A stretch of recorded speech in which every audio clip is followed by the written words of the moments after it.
Aujourd'hui, nous allons voir comment changer très simplement deux modes d'affichage en utilisant le tableur Excel 2010.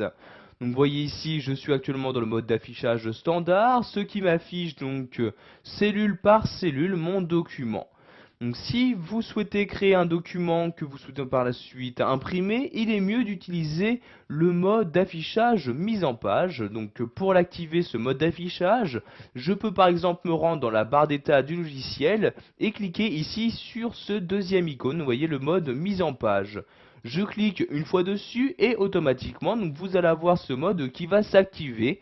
Donc dans ce mode, vous avez la possibilité donc de voir les en-têtes et pieds de page, mais également donc à quel endroit sera coupé les différents tableaux que vous avez créés. Donc vous voyez ici, j'ai par exemple une coupure entre la colonne département et la colonne région.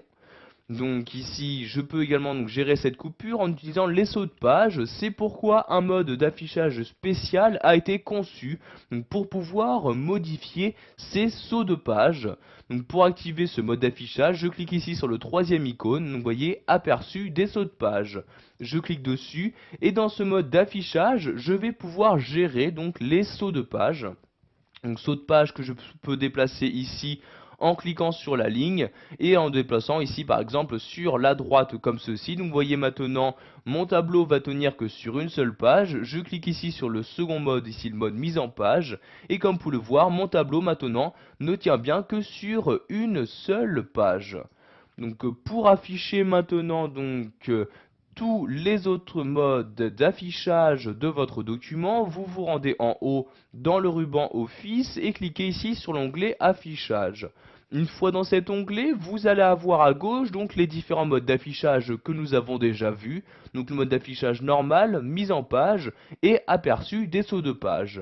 Mais vous avez en plus dans cet onglet le mode d'affichage plein écran. Donc vous cliquez dessus pour l'activer et vous avez donc dans ce mode d'affichage toutes les fonctionnalités qui disparaissent. Donc par exemple, en haut, vous n'avez plus le ruban Office, en bas, vous n'avez plus la barre d'état. Vous n'avez juste donc que votre document que vous avez créé.